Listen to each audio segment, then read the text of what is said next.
बहुत समय पहले की बात है। चंदनपुर का राजा बड़ा प्रतापी माना जाता था। दूर दूर तक उसकी समृद्धि की चर्चाएं फैली हुई थी।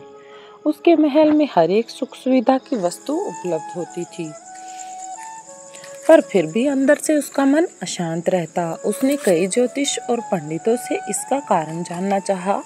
बहुत से विद्वानों से तो मिला, किसी ने कोई अंगूठी पहनाई तो किसी ने यज्ञ कराए, पर फिर भी राजा का दुख दूर नहीं हुआ।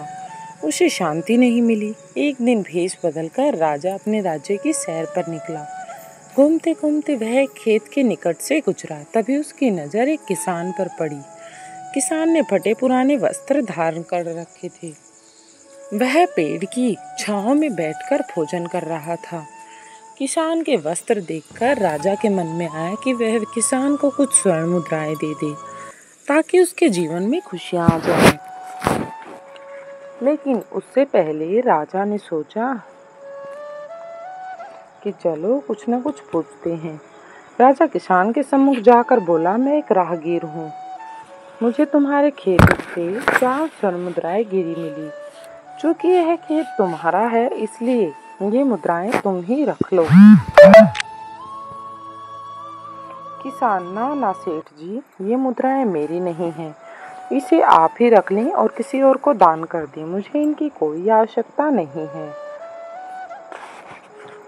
अब उसकी ऐसी बातें सुनकर राजा को बड़ी अजीब लगा। वह बोला, धन की आवश्यकता किसे नहीं होती, भला आप लक्ष्मी को ना कैसे कर सकते हैं। सेठ जी, मैं रोज 4 आने कमा लेता हूँ और मैं उतने में ही खुश रहता हूँ। मुझे ज्यादा की कोई आवश्यकता नहीं है। किसान बोला। किसान की ये बात सुनकर राजा को तो बड़ी हैरानी हुई। क्या सिर्फ 4 आने की कमाई करते हो और उतने में भी खुश रहते हो? ये कैसे संभव है? राजा ने बड़े ही अचरज के साथ ये बात पूछी। फिर सेठ जी ने किसान बताता है, सेठ जी, प्रसन्नता इस बात पर निर्भर नहीं करती कि आप कितना कमाते हैं या आपके पास कितना धन है। प्रसन्नता उस धन के प्रयोग पर निर्भर करती है।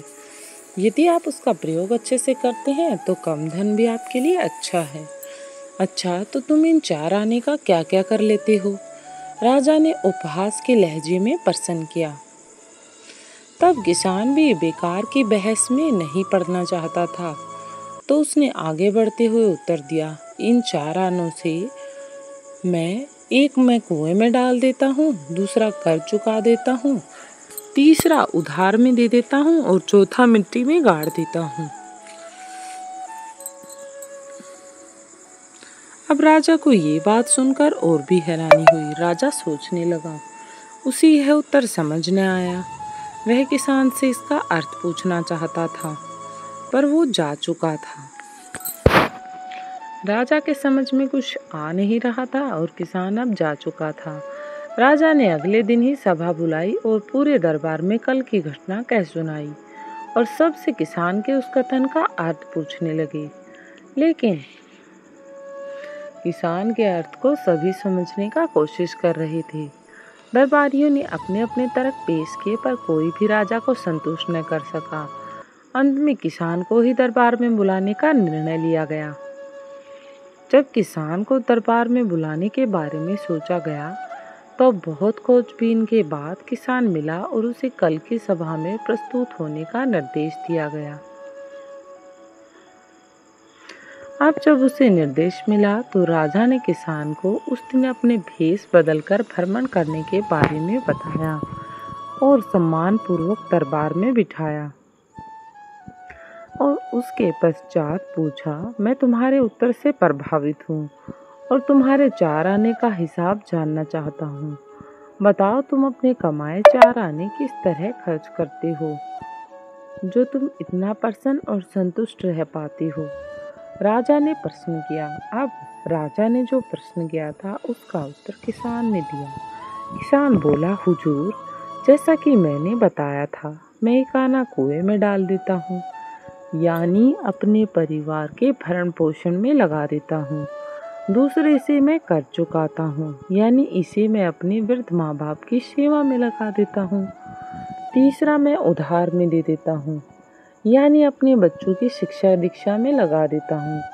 और चौथा, मैं मिट्टी में गाड़ देता हूँ, यानी मैं एक पैसे की बचत कर लेता हूँ ताकि समय आने पर मुझे किसी से मांगना ना पड़े और मैं इसे धार्मिक, सामाजिक या अन्य आवश्यक कार्यों में लगा सकूं। इस प्रकार से मैं अपने चारों आनों का प्रयोग एक उचित कार्य के लिए करता हूँ। राजा को अब किसान की बात समझ आ चुकी थी। राजा की समस्या का समाधान हो चुका था। वह जान चुका था कि यदि उसे प्रसन्न व संतुष्ट रहना है तो उसे भी अपने अर्जित किए हुए धन का सही उपयोग करना होगा। तभी वह उसका सही मूल्य चुका सकता है। मित्रों, देखा जाए तो पहले की अपेक्षा लोगों की आमदनी बहुत बढ़ी है, पर क्या उसी के अनुपात में हमारी प्रसन्नता भी बढ़ी है? पैसों के मामले में हम कहीं न कहीं गलती कर रहे हैं। लाइफ को बैलेंस बनाना जरूरी है और इसके लिए हमें अपनी आमदनी और उसके इस्तेमाल का जरूर गौर करना चाहिए।